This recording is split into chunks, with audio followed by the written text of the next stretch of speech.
just to pick up where we left off, to touch on functional testing.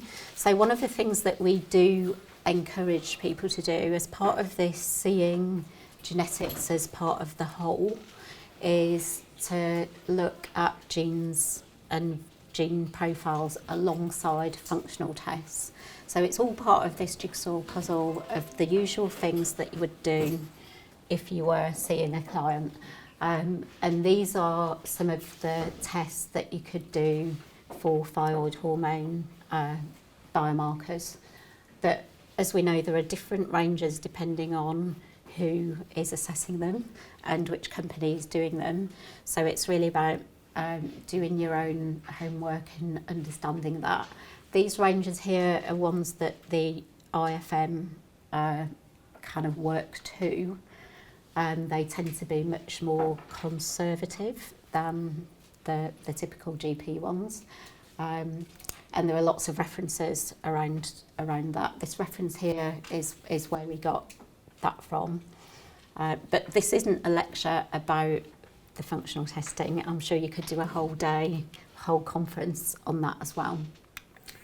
There is also, there are tests that look at antibodies specifically, and these relate to some of the genes that we've looked at as well. So you can quite nicely fit together some of the genetics, some of the specific genes with a test that would be useful alongside it if you want to be that specific. So for example, if you think that there's a risk factor for the TSHR and the patient or the client is having symptoms, then you would absolutely want to look at the antibody testing that was relevant to that. And I think there are lots and lots of companies that you can go to for genetic tests. For not many? Medichecks were doing T-reg, but it's getting rarer. Oh, really? Interesting. Yeah. I mean, I don't know how genuinely useful that is. I mean, is it something that you would recommend? It's only 10% of client base, and most people are Hashis. Yeah. Which is much easier to test. Yeah. And when you order a functional test, do you order, would you be able to pick and choose what you test for with respect to antibodies, or would you kind of go, it's thyroid antibody panel, this is what I want? It's generally antibodies, thyroid function tests, and cofactors. Okay. Yeah. Okay. So you've got a bigger picture. Yeah, that sounds quite a nice view. I absolutely do believe in this big picture kind of perspective if you can afford it. But even if you can't afford certain elements of it, it's still keeping that perspective rather than getting really kind of bogged down in one particular thing. And often these things are all kind of cross-related as well, so one thing will trigger another, potentially. Okay, so we've looked so far at the TG, the TPO and the TSHR as genes that might directly be implicated in an autoimmune aspect of thyroid hormone. So those ones that might have that direct link.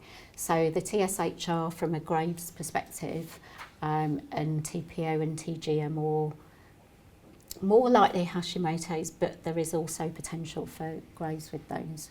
But they're almost, if you think of a kind of dartboard, I think those are right at the centre. Those are the bullseye. They're right in the core of the thyroid. And now we're going to look at things that are a little bit more the next layer out. So, okay, so thyroid autoantibodies. So this is really all about immune dysfunction, all about the body thinking that it's under attack and actually attacking its own tissue, and thereby having detrimental effects on thyroid function in this case. So we've looked at the thyroid specific, and now we're going to look at, it's just our way of cutting it, our way of grouping things. We're going to look at immune modulating genes, and then we're going to look at inflammation modulating genes. So let's have a look at immune.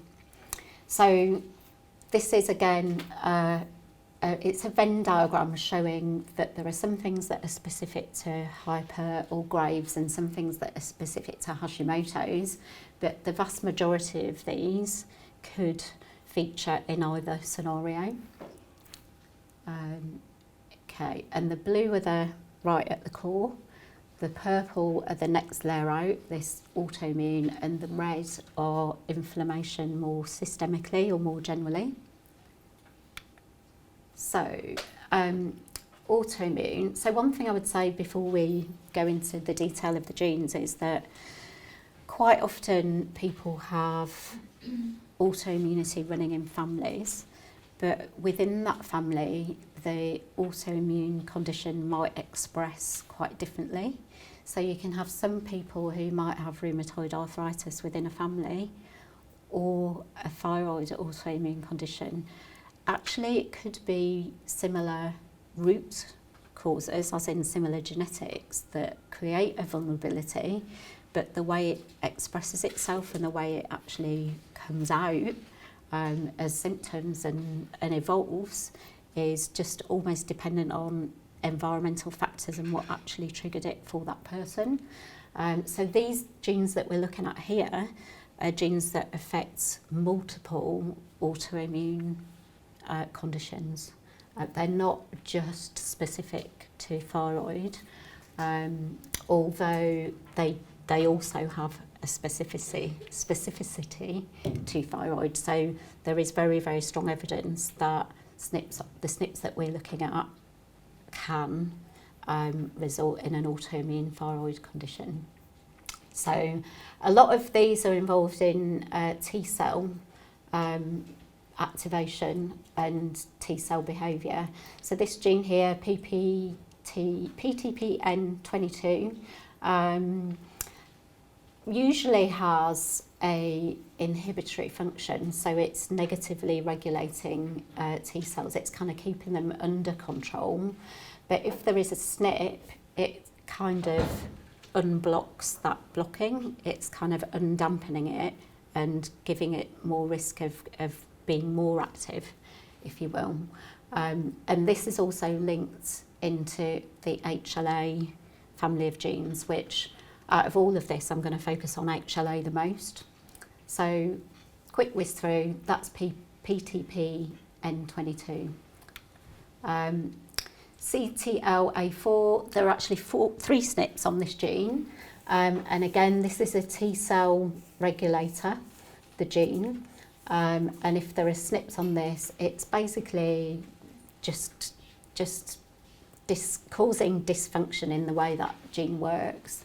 That means the body is more likely to start misrecognising tissue as being anti the body rather than part of the body. So they're closely linked and they're all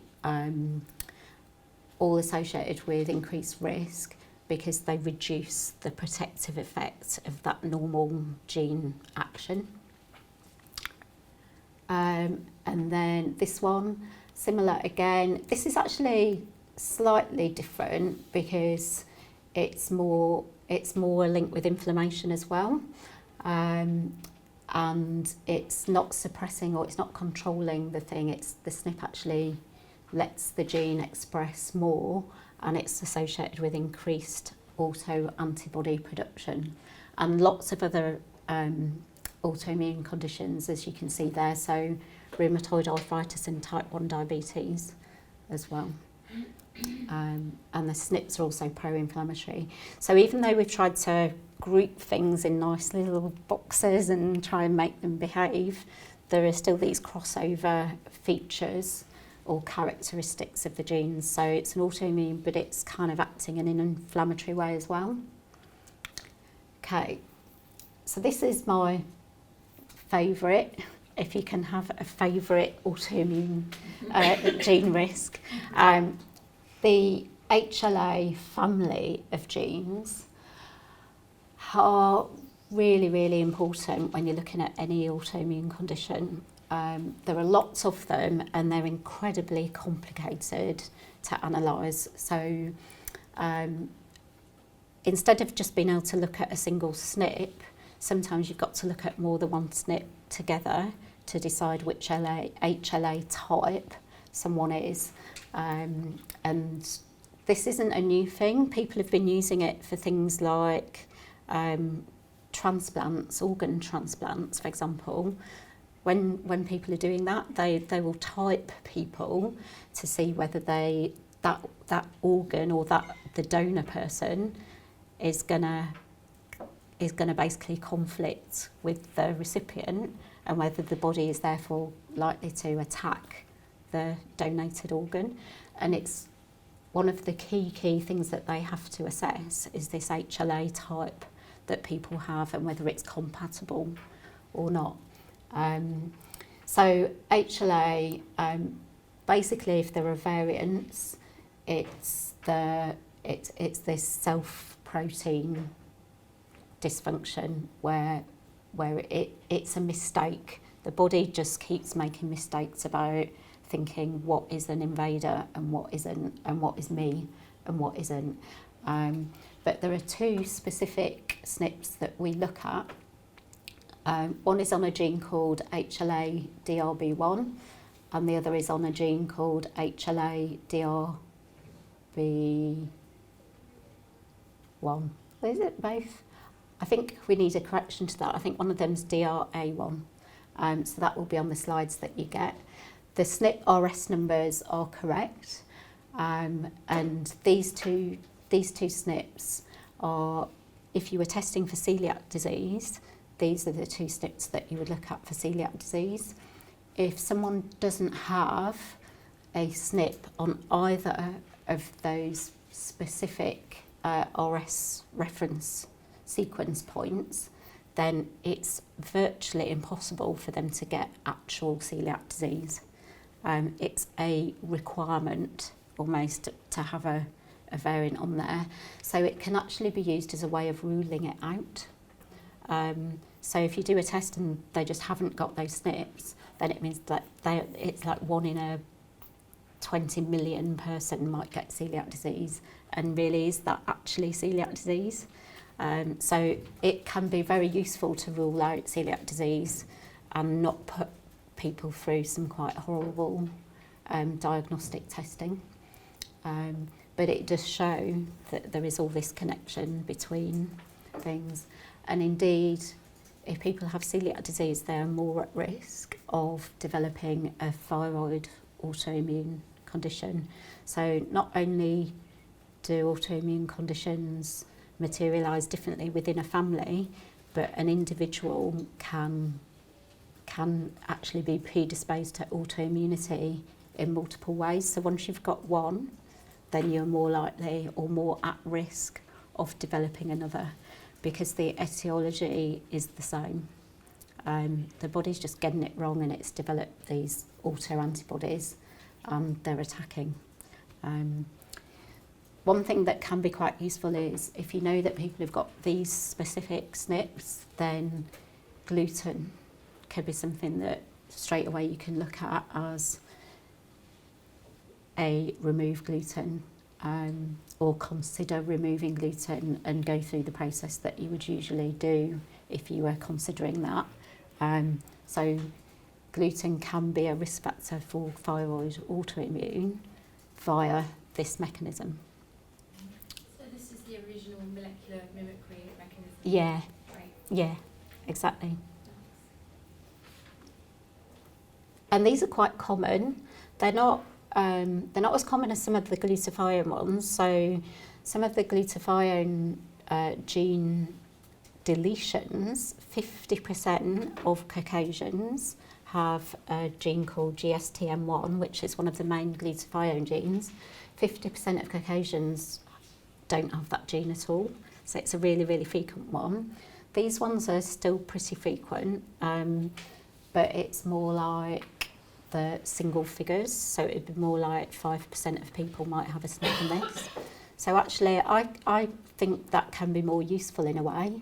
So it's like if you're one of 5% and you have a variant, an indicator, that's one aspect, but it is also how strong is that risk, how So there's the likelihood of the risk as well.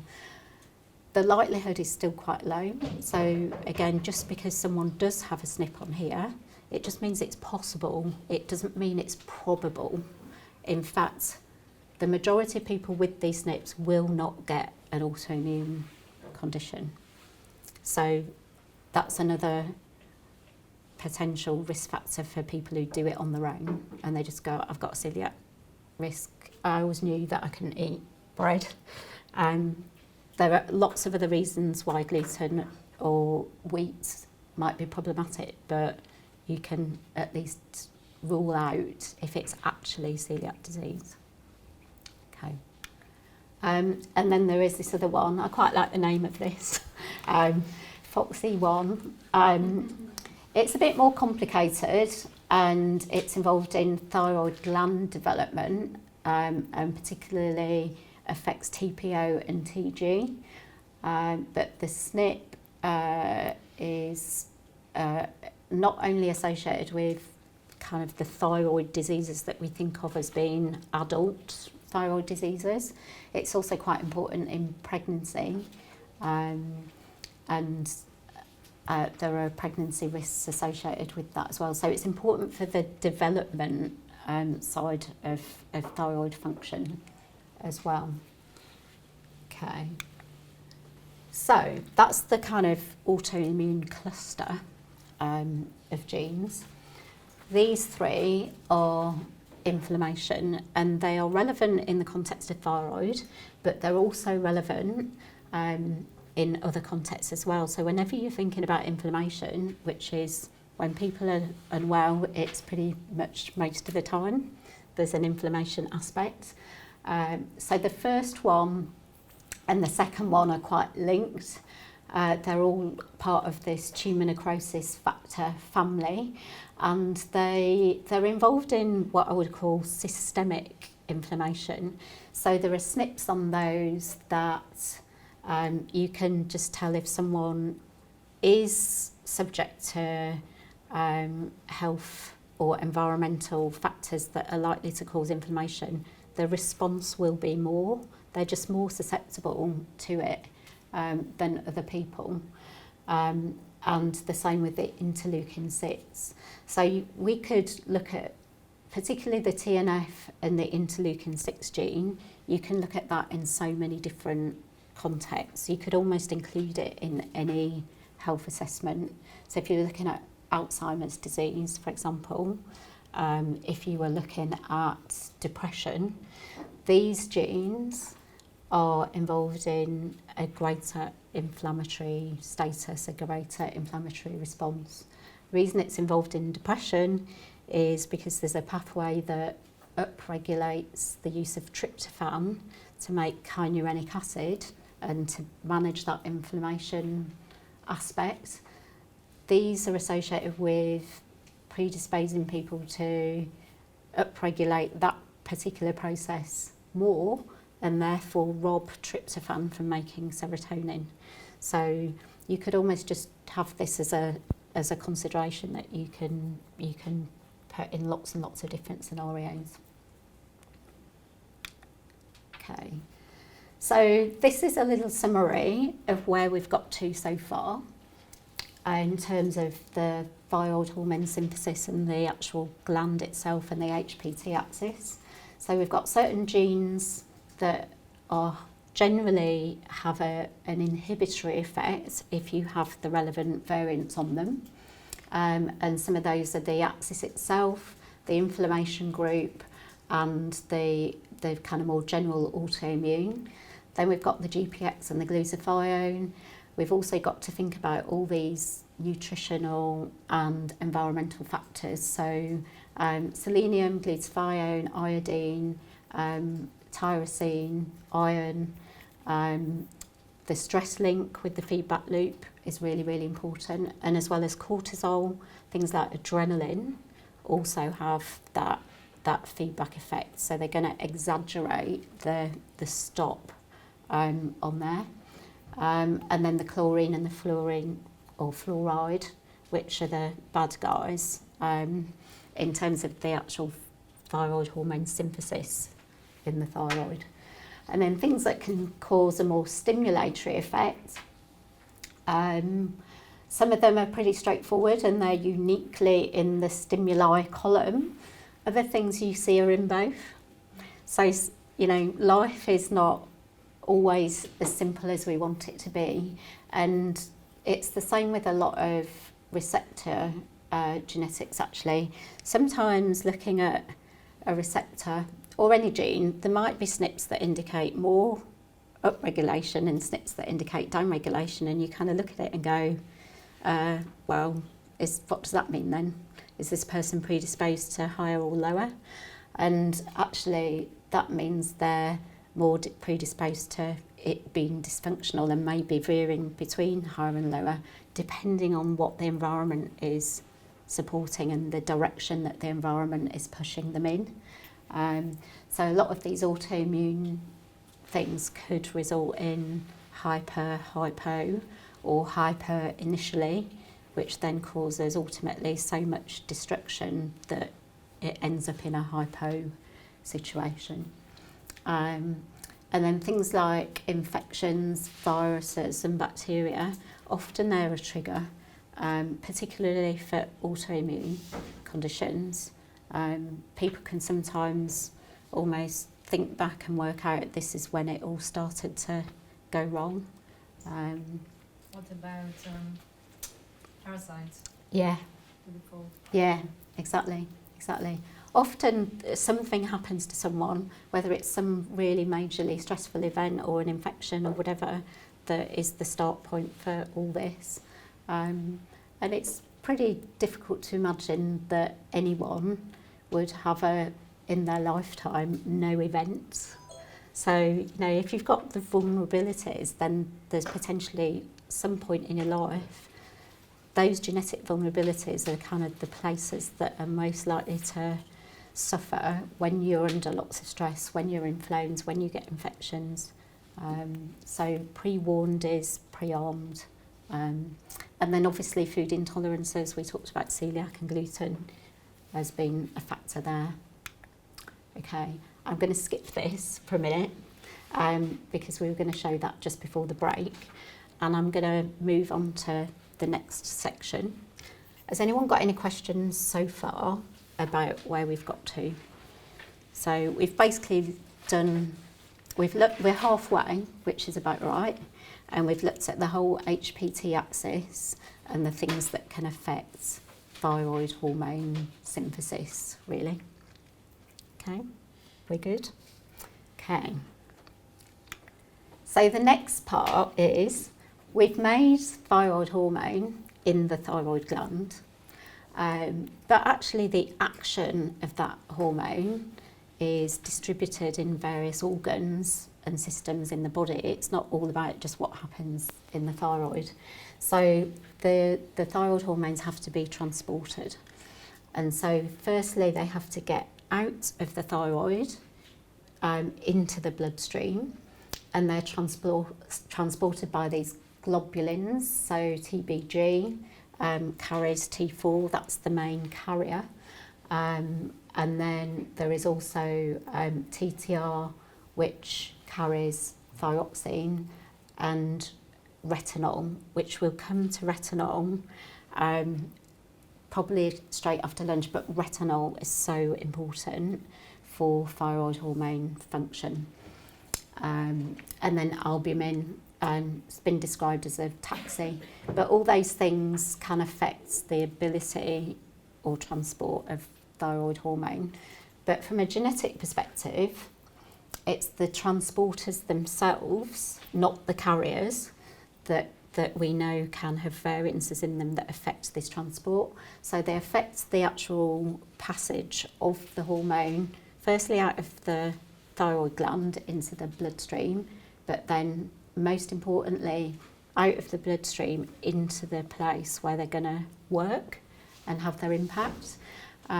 So these genes are MCT, LAT and some SLCO genes, which I think I've got some detail. Yeah, okay. So this is just positioning this into where we're going next. So out of the thyroid, where we need it to be. So a set of genes called monocarboxylate transporters, the amino acid transporters. Now for these, there aren't any known SNPs, or there are actually for the MCTs, but they are so rare. So I think the frequency is something like 1 in 50,000, and that's just the allele. And quite often, if people do have that SNP, it has such a detrimental effect that it would be known about at birth. It wouldn't be something that you pick up when someone does a genetic test when they're an adult, for example. It would be something that would be picked up within the first few days of being born because it would have such a severe effect. So we don't test for those because it wouldn't ever come up, quite frankly. Whereas the OATP, organic anion transporter, yes, that's your monocarboxylate ones. The OATPs are quite interesting. There's another name for them, which is solute carrier organic anion, or SLCO family of genes. These are quite interesting, I think, partly because they're also involved in things like statin transport. And so one of these genes in particular, the bottom one, the B1, is really well understood, and the SNP here is very well understood because it means people can't clear statins. So the medical world have found out about this and they know about it, and a lot of genetic test companies test for it. I mean, how useful is it if you're a functional medicine person or a nutritional therapist? Because you wouldn't be recommending statins, but you might have a client who is on statins, and if people on statins have this SNP, they're the people who are more likely to get peripheral aches and pains. So that's a known side effect of statin therapy, and it's because they're just not as good at clearing it. So I don't think it does any good anyway. So they're having this thing that isn't doing them any good, and it's causing them actual negative side effects because it's basically adding to their toxicity and having a specific pain effect, but also it's an unnecessary load on your overall liver detoxification system. So the other one, the SLC01C1, is more specifically related to transport through the blood-brain barrier into the brain. So this is linked to depression and fatigue and feelings of fatigue, also bipolar, very, very strongly. And we actually work with a clinic of psychiatrists, which has been a really quite surprising but positive experience, that we have what I would see on the surface as being a mainstream psychiatric practice who are using this information to look at bipolar disorder, thyroid hormones, the links between them, and to actually utilise that to decide on the therapeutic approach in terms of thyroid hormones. So, you know, the person in charge of that is known within his world as being quite adventurous, but he's safe, he's having amazing results, and yeah, it's just a really, really good thing to see that people are prepared to embrace this and actually make people better. That's the most important thing. So that's the transport. Next is the deiodination, which, if you knew anything about genetics and thyroid before you came today, you would probably have heard of a gene called DIO2. So DIO2, you can see here, it's the main converter of T4 to T3. And people have been testing DIO2 for quite a while. And the idea behind that is if you have a SNP on DIO2, it indicates less efficient conversion of T4 to T3. And therefore, one interpretation is that people might not respond well to T4 therapy because they're giving them T4 but they're just still not converting it. So therefore, it's been proposed that that's a good candidate for suggesting combined therapy or other approaches that include T3 basically, whether that's a natural approach or a synthetic approach. Some doctors will accept that and do accept that, but in the NHS it's not generally recognised. In fact, I did see something the other day which was new NICE or proposed NICE guidelines on thyroid hormone therapy, and it very, very strongly said the only recommendation is T4. That's it, because T3 is too expensive and unproven. So it's a really sad state of affairs, but that is how it is.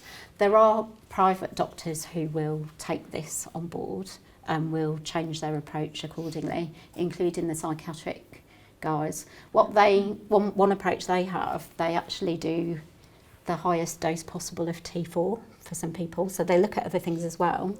But their approach with bipolar is to do the highest dose they are allowed of T4, and they of course do a lot of monitoring around it. But it's just quite interesting that that's their clinical kind of mechanism. That's what they do. But I do know that other people globally, it is understood that DIO2 has that effect, and that then people will seek out their own sources of T3 as an option. Okay, so but the key point here is that T4 is actually a molecule that includes 4 iodines, and I think it's useful to know and the kind of molecular aspect of this, because it is called deiodination. And what is happening, we're starting off with the 4 iodines and we're taking iodines away. So that's what this process is all about. So we're removing one and we're making T3, or we're making reverse T3, and then we're removing another from either of those to create T2. So I think once you know that, and it is about iodine, that's you're never going to forget what is T4 then and what is T3. It's the number of iodines. So DIO2 and T3 are obviously the major focus, because we want to be making sufficient T3. And then we'll come to it in terms of activation, but you can also get, so we're in the cell now, by the way. So we've transported the hormone through the bloodstream and it's come into the cell and it's in the cytoplasm. So we are now in the cell, and this is all happening here at the local place where it's needed to be used, so the organ that is using it. So DIO2 is major. DIO3 is another gene, so there are 3 of the genes that are of interest here. DIO3 is something that is upregulated in critical illness and starvation. And DIO3 is the main route to reverse T3. So one thing just worth thinking about is if people are in a situation where they have high reverse T3, things like fasting may not be the right thing for those people, because fasting can upregulate this pathway. So it can be good for lots and lots of reasons, but for some people who are in this thyroid imbalanced state, it may not be the right thing for them at that point in time. We don't look at a SNP on DIO3 because, again, there is nothing significant in the research. There is another DIO gene called DIO1, and this is involved in deactivating T3, and very particularly it's responsible for deactivating reverse T3. So it's quite important, and there is a SNP on there that we look at as well. So this is the detail of exactly which SNPs are involved in each of those genes and what the symptoms might be associated with it. So for DIO1, it's the deactivation. It's also impacted by iodine. I'm not really sure what the mechanism for that is, but the SNP lowers the activity. So unsurprisingly, it's linked to higher reverse T3 because it's degrading it, it's actually breaking it down. So if it's not working well, then there's going to be more reverse T3 there. And it's, in terms of the balance overall, it's generally seen in people who have a higher reverse T3 to T3 situation. And DIO2, the major activator, and there are two SNPs on here that are impactful. And they're both involved in lower expression. One is more generic, that's the first one, also known as THR92-ALA. And that's associated with hypothyroid type symptoms. And then the second one is one that is quite specifically linked into bipolar and more brain, DIO2. And then DIO3 is this one that is involved in reverse T3. So yeah, and these are some of the things that people might consider, knowing that someone has those particular SNPs and they've got certain symptoms of hypothyroidism. For example, this is the idea of either looking at increased T4 dose, which I don't think is something that is particularly endorsed or talked about, certainly on the kind of thyroid forums that I've looked at. It's more there tends to be a, okay, well, combination therapy is a kind of option, more of a valid option that people seek out. So I do think it's interesting that at least one clinic is taking this high T4 option. Just it's good to be aware of these things, and you never know, in a few years' time that might be something that does help some people. So one thing I would just like to say, just before we move on from that,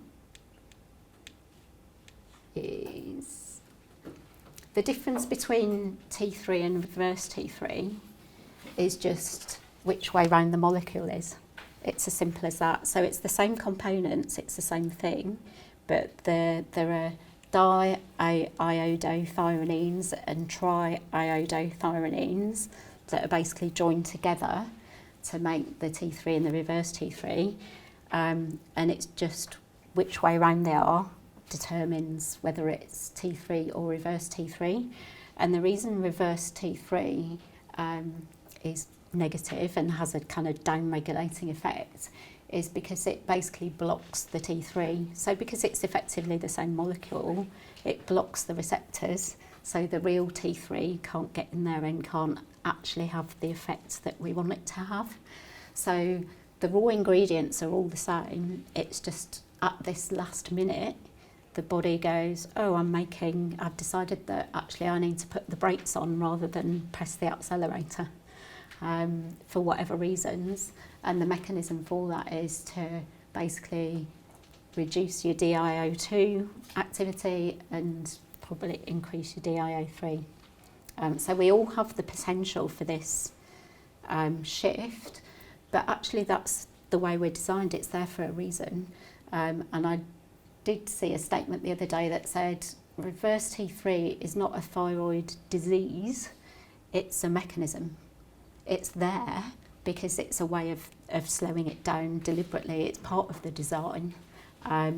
So, you know, if you've got high reverse T3, that's your body responding to its environment in the way that it's supposed to respond, usually, to say, I'm forcing you to put the brakes on. I know you want to work crazy hours and you want to do this and you want to, you know, have a full life and do everything, but, you know, it's not that good for you, so I'm stopping. So actually, I think when you see that scenario, that's a sign that the system is actually working to some extent. Okay. Emma? Yeah. Just to say, I'm seeing an increase in this DIO2 response with people, that it's speeded up. Right. Some people sped up in some people. Yeah. So when they're using Levo or NDT, it's shooting round. Overshooting. Yeah. Yeah, and I think that is a real risk. It's with everything. It's almost like if you have a knee-jerk reaction to something, or even amongst therapists, I do speak to therapists often, or shall I say not infrequently, because we do a lot of one-to-one work when we get test results and we take people through the results, is absolute overload of supplements. Just really, really, really too much. And, you know, when it's not you doing it, it's easier to be objective and just go, that sounds like a lot. And it really, really is an important consideration in most scenarios, I think, to say, is it too much? You know, and I think the fact this clinic do the T4 therapy, they're doing it and they're doing it under very, very, very controlled conditions. They're a private clinic, they're charging every time the people come in and they're doing very well out of it, but they're making sure those people are being monitored really, really, really closely. And, you know, I know that it can be frustrating for us in terms of what we can and can't do sometimes and what we've got access to therapeutically, but the last thing you want to do is overshoot with this and cause someone to go in the complete opposite direction and cause more, you know, the do no harm is absolutely sacrosanct, and you just don't want to be part of that problem. May I just add to that? Our lecturer, she said that rather than supplement with iodine, you should supplement with iron first, because if you do it the other way around, you can actually trigger autoimmune Hashimoto. Yeah. Yeah. You can, and I think we didn't show it on the slide here, but too much iodine can inhibit this process as well. And I think it's to do with it's deiodination. So the whole thing is about these iodine molecules being removed from a substance. And if there is lots of iodine around, then it's almost like the laws of chemistry or physics or whichever one, there's a resistance to that happening, because the balance is out.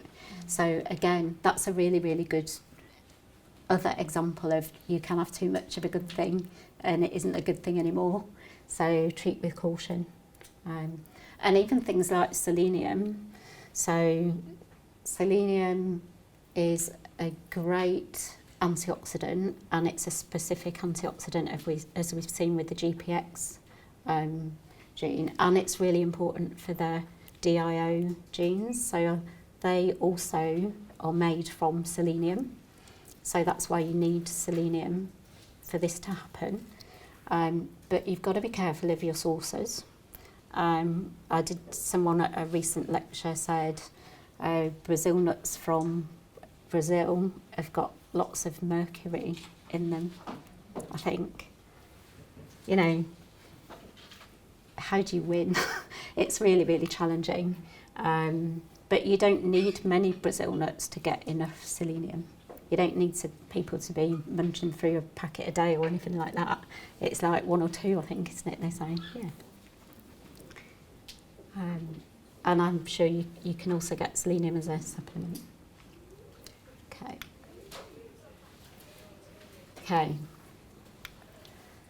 I might leave this until after lunch. So let me just, I don't want to give it all away at once.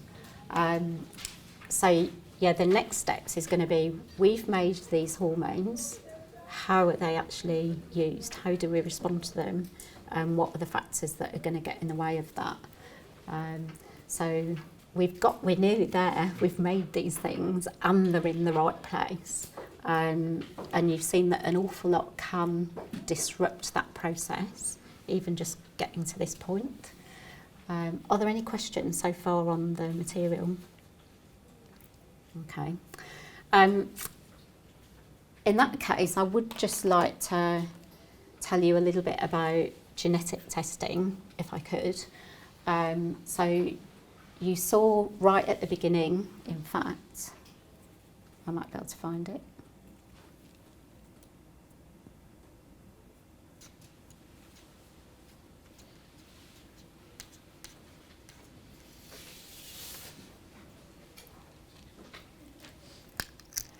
Take my glasses off. Okay. So actually I think this is quite a nice way of explaining to even a lay person that these are the components that you could look at in the context of thyroid hormone imbalance. So it sounds quite technical, but you can open up these conversations. Even if you've not got a genetic test in front of you, you can talk about things like stress. You can talk about inflammation, you can talk about vitamin D and exposure to vitamin D. You can open a conversation about, is there autoimmunity in the family? So there are always ways of doing this that as a start point that don't cost the earth and don't require lots and lots of testing or lots and lots of anything, because we're all talking about the same thing. The subject is the subject and the components are the components. So often I think you can start this and use it as a way just to have the right conversations and make sure you've got those bases covered with someone. But obviously, I would say this, if you do have the genetic information available to you, that can provide really, really valuable insight. So as we said at the beginning, you can use that information to try and get to the root cause of a problem. So with thyroid hormone imbalance, we've seen there are so many possible contributors to that. And sometimes it might be obvious, depending on how skilled you are in assessing this, it might be quite clear to you where that imbalance is likely to be. But other times it might not be so obvious. Secondly, it can be a way of really having the conversation with the client and educating them, which is a big part of the battle. I think if they really, really do understand, and some people don't, obviously they just want to be told, this is what I need to do to feel better. But for some people, understanding more about the why is genuinely helpful to them, and it will help them with compliance. So what we often find is some people really, really do respond very well to knowing, for me personally, as an individual, just me, this is the thing. Out of all the possible healthy things that I could do in my life, that I could eat, etc., or not do, these are the things that matter most and are likely to make the biggest difference to me. And I think that is helpful in a world where people are just overwhelmed with health messages and bombarded with things. And also genuinely, it will save them money. So they might spend money up front, but it will save them money thinking that they need to focus on certain nutrients when actually that part of their health is probably very, very easily catered for by diet. Whereas there could be something else that, no matter how good their diet, they're always going to struggle in that area. It might be a long burning thing as well. So it might be some things we don't store them, for example. So if we're low in B vitamins, then you might actually find out about that in terms of how you feel fairly quickly, even on a day-to-day basis. But some of the things are such a long burn, either in terms of the individual nutrients or in terms of the evolution of an illness. So when we talk about chronic illness, The genetics can help understand what those risks are, and so you can intervene in that preventative way before there are even any symptoms. So I think those are different ways of looking at it. And there are different ways of testing, and we discuss what you get in terms of data. But this is typically what a genetic test looks like, for those of you who haven't done it. So you get some way of collecting a DNA sample, and that can be a cheek swab, or it could be a saliva collection kit. Some people do blood tests, but it's very, very unusual. I think for the simple reason that it's much easier to do this than go for a blood draw. So that's collected. It's popped in a little tube with a stabilising capsule, and it's just posted back to the company. And then it goes to a lab, and the lab do all the extraction of the DNA, produce the code, send it to the interpretation company in order for them to generate a report. And what you've seen today is some of the considerations that we have when we report things. So we don't just report letters. We try and give you some guidance in terms of immediate colour coding as to whether something is more likely to have a detrimental effect. And most of all, we show it in context. So context is key. It's all about looking at it as part of that pathway, part of that picture, and then by talking to the person. So that's why I believe that Nutrigenomics is a really, really perfect fit with nutritional therapy and functional medicine, because that's the way we look at the world anyway. So that's basically testing. And we also do have some test offers today if you're interested. So we've got half price on any test, and you can also sign up as a practitioner with us. If you're a student, you can sign up as a student practitioner and get the same benefits as if you're a full practitioner, and that includes one-to-one telephone support to go through test results as well. So you're never on your own. I believe that it's such an important aspect of this that when you get those results, you really feel confident that you understand it, and you're going to be competent and safe, and you're going to make sure that that client gets their money's worth in terms of what they've paid for as well.